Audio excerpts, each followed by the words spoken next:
welcome back to You Know Who. I'm your host, Brian Heinz. Fear is a funny thing. Fear can make you frightened or it can make you act frightening. Today, we're reviewing 2 episodes where the Doctor confronts fear. And I'm afraid that we'll begin with a sequel of sorts. This is The Well.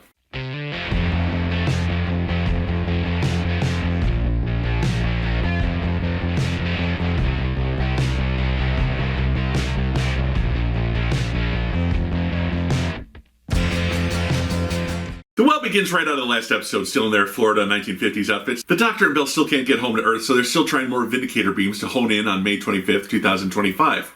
They land in the far future on a ship, but before they know what's happening, they've space jumped down to a cold, dead world. This is an investigation into why a mining colony went dark. Have you seen Aliens? Like that, but in Doctor Who, so now you're caught up. They find everyone dead save one deaf cook, Alice. She explains that everyone just turned on one another and broke all the mirrors on the base. The Doctor, along with the Force's commander, Shana, find footage that suggests that the miners released something from deep in the planet. Shana explained that this planet used to be covered in diamonds. What was the planet called? It was called Midnight. Oh my god! It's a planet from that one episode I barely remember. The Doctor once defeated an invisible enemy here, and that creature has returned. Alyssa claims that it's hiding behind her back, but whenever she turns her back to someone, it kills that person by hurling them across the room. All the mirrors here were broken so that the entity could never be seen. Believing Shana has failed by listening to the Doctor, her subordinate Cassio takes command. But this leads to several more deaths, and Shana kills him by having Alyssa turn her back on him. The Doctor attempts to communicate with the entity. Its whispers leave him shocked and in tears, but he now knows how to defeat it. They shoot up a pipe behind Alyssa, creating a wall of liquid mercury, a silver reflective surface. With the jolt, Alyssa is free. Since they can only evacuate 6 at a time, the entity catches Belinda. But, knowing it will abandon a dead or dying host, Shana shoots Belinda, non-fatally.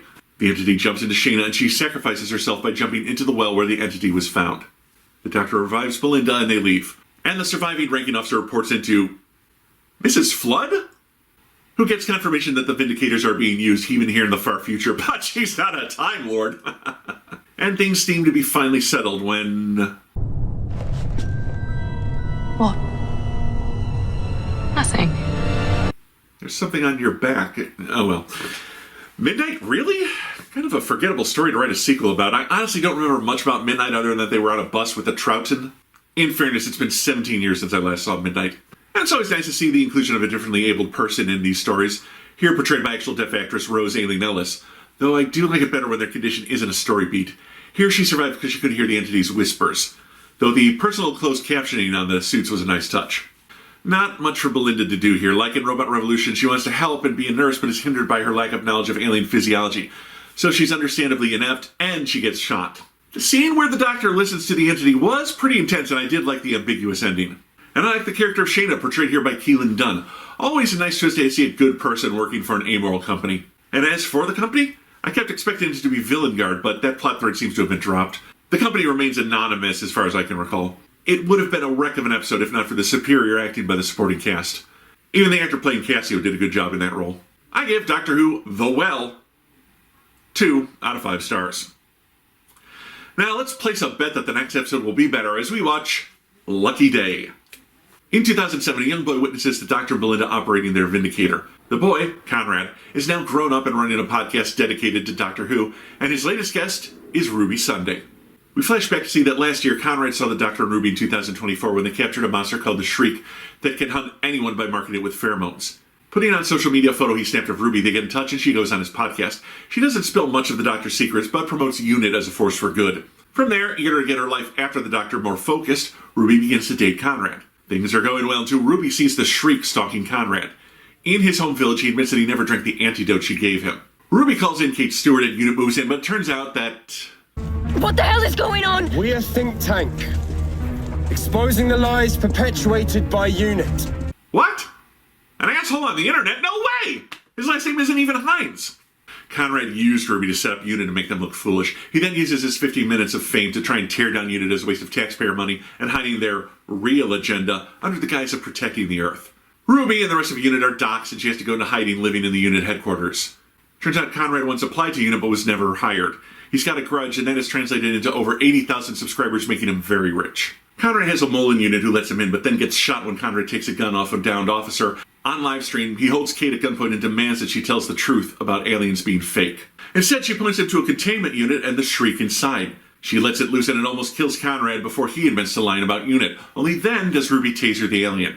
Though some think Kate crossed a line. Conrad is sent to prison where he's finally visited by the doctor, who informs Conrad that he is a miserable man who will be forgotten by history. He leaves, but then Conrad is let out by Mrs. Flood. Ugh. Conrad would be the perfect companion to an evil Time Lord. Not that Mrs. Flood is a Time Lord, you understand. Anyway, it's your lucky days. We take a closer look at Lucky Day. Wasn't he one of the three amigos? We're only 4 episodes in, and in 3 of these episodes we've had a villain or a supporting character who's the epitome of toxic masculinity. Alan in Robot Revolution, Cassio in The Well, and now Conrad in Lucky Day. Although in fairness, Conrad isn't about male supremacy so much as establishing that his vision of the world is the only right one. Over in America, he could be elected president, but in the UK, he can only host a podcast. Credit where it's due. The switch where Conrad turned caught me completely off guard. I thought the episode was going to be all about Ruby's transitioning into normal life, with elements of Doctor Who like Unit and Rogue Aliens still popping in. I once mentioned that Doctor Who has a tendency to make villains out of the latest craze, be it Wi-Fi or social media overload. Here, the villain is Conrad's insanity, egged on by an echo chamber of disinformation and self-righteousness. Conrad, not caring about the facts and only wanting to broadcast his truth, is frustratingly real, as nowadays the internet has given everyone a voice, even red pill incels. It's just a shirt color. Don't. Millie Gibson hasn't missed a beat. She steps so easily back into Ruby's slippers, you truly believe there's no place like home. And if you think I'm building up some big Wizard of Oz analogy, no, that line just came to me while I wrote, and I liked it. Also, Kate Stewart and Colonel Abraham are an item? Somebody call HR. This episode really gave Gemma Redgrave a chance to flex. She gets frustrated by society's unwillingness to listen, culminating in Kate going dark and unleashing a skeeve on Conrad, which she then rightfully gets called out for. The lack of Dr. and Belinda this episode is not great, given that these two still need to do a lot of work on developing their 3-episode deep relationship. Ruby has now had 2 solo episodes across 2 seasons. Belinda has had 0. Overall, a definite improvement over the last episode, though I thought the second half of the story lost focus a bit. I give Lucky Day 3 out of 5 stars.